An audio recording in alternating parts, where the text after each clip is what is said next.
Okay, Frank Zaylor here again, and this is the first installment of my 10-part series. You've got a car picked out. You probably have a motor picked out, and you might have a motor and car actually running and driving, and you want to go fast. And if you listen to my first two intros, you'll understand that what kind of car you want to build, whether it's a street car, a street strip car, or race car. Okay, we're going to go ahead and we're going to start with the engine first. Okay?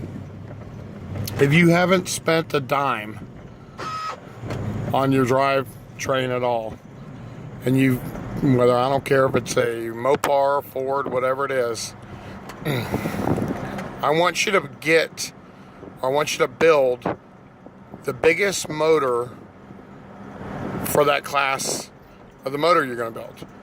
Such as, if you're building a small block Chevrolet, I want you to start with a 400. A 383 is a fine motor. And 350 is also, a decent motor, but why give up 50 cubic inches?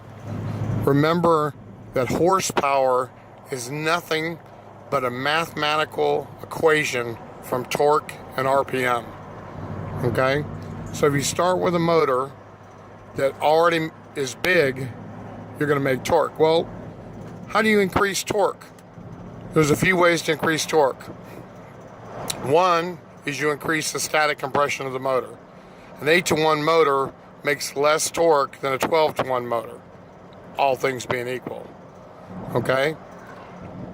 Cubic inches make more torque. So, 454 will naturally make more torque than a 396. Okay? The efficiency of the motor being that what ring pack you use, how the oil is controlled, vacuum pump system on the motor, all could increase the torque of the motor. You're reducing parasitic drag in the motor. Those are the three easiest ways to make more torque. Now, once you decided on your engine you're going to build, you need to look at, what am I going to do with the motor? Start with the bottom end, start with the top end. You need to set your goal for yourself, okay? If you've got a motor, and we're going to use an imaginary motor in this one, we'll use a 454 in this one, okay? The same applies to a 440 or a Pontiac 455 or a Ford 460, okay? Most factory heads suck. There's a few factory heads that are okay, but most of them are horrible.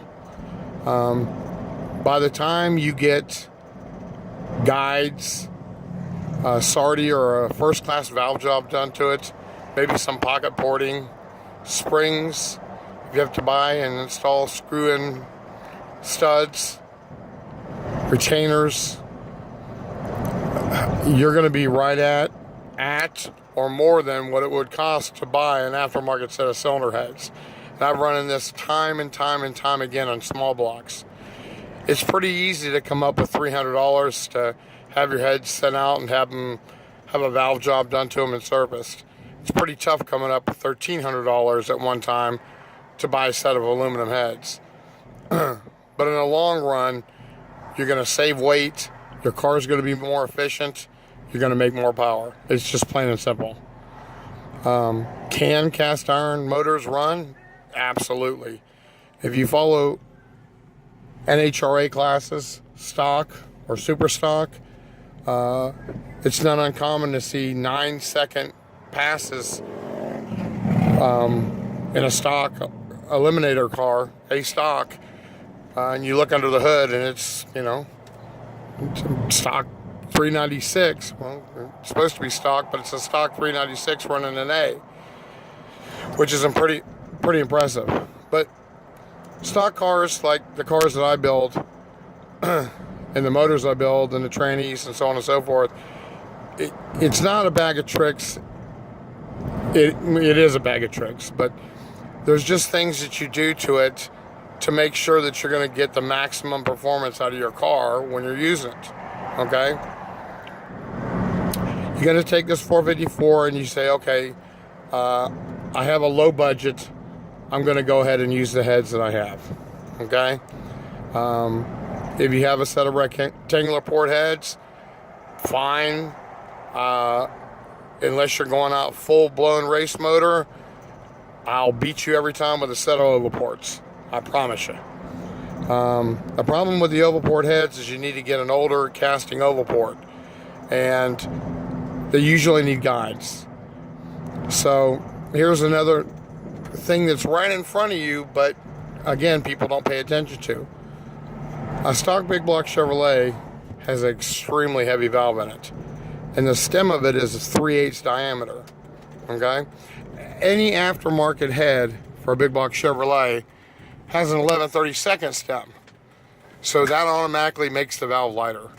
Plus, stock valves inherently, just because of the way they're made, actually they're made really good, are heavy as shit. One of the key factors in making power and sustaining power is RPM.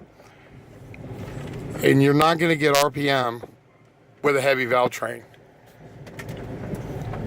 So what you want to do is, if you have to put guides in it and you have to buy valves, you want to go ahead and buy the 11/32 guides and have your machinist install them and put 11/32 valves in them.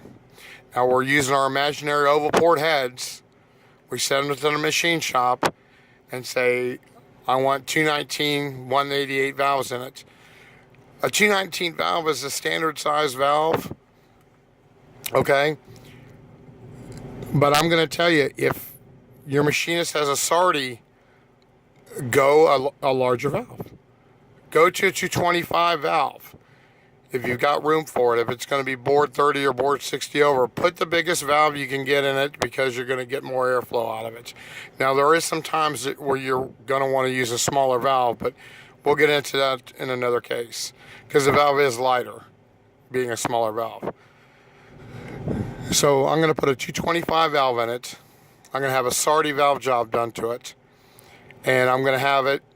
A good machinist will be able to, what's called bowl cut. He'll actually go down into the port a little bit and cut down into it. And that makes a nice round spot. You can look it up, a Sardi valve job, and look at them, and it's just absolutely beautiful. Even an amateur that knows nothing about anything can get a Dremel and just take that, and you don't want you to port it. I just smooth it out. Take it to where the Sardi bowl hog cut stops and just smooth it out. That's all you have to do. Now you got a set of heads on your 454. Okay. If you're going to run a solid roller cam or a cam with any cam with high lift, I want you to automatically buy 100 long valves. In fact, I want you to buy 100 long valves for 80% of the stuff we're doing. Okay. Because you can always shorten your spring height and you can move your retainer around, but you can't stretch your valve. You follow what I'm saying? 100 long valve isn't just 100 thousandths longer, but you have so much more ways to work with it. Okay? You're going to get a good spring that's going to match your camshaft and your RPM range. And this is one of the most important parts of these cylinder heads. It's your retainers. Okay? Stock retainers are cast iron on some old motors, or they're heavy steel. And stock rotators on factory GM cars have no place in performance.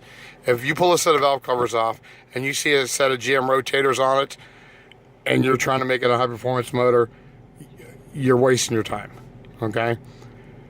The bare minimum you need is chromoly, and I don't even like those. Okay? You can buy titanium, or if your budget is low, you can buy tool steel. Say a titanium is $250 for a set of retainers. You can get tool steel retainers for about half that. And tool steel is, number one, it's extremely strong, and two, it's only a few grams difference in what it weighs from a titanium retainer.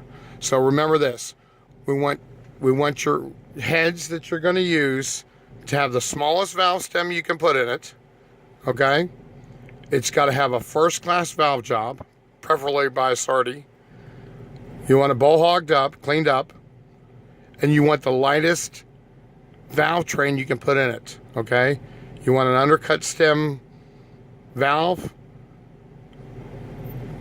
You want a titanium or tool steel retainer. And you've got to have springs that are going to match your cam. We'll get into springs and spring rates when we talk about camshafts, but that's it for now. Thanks.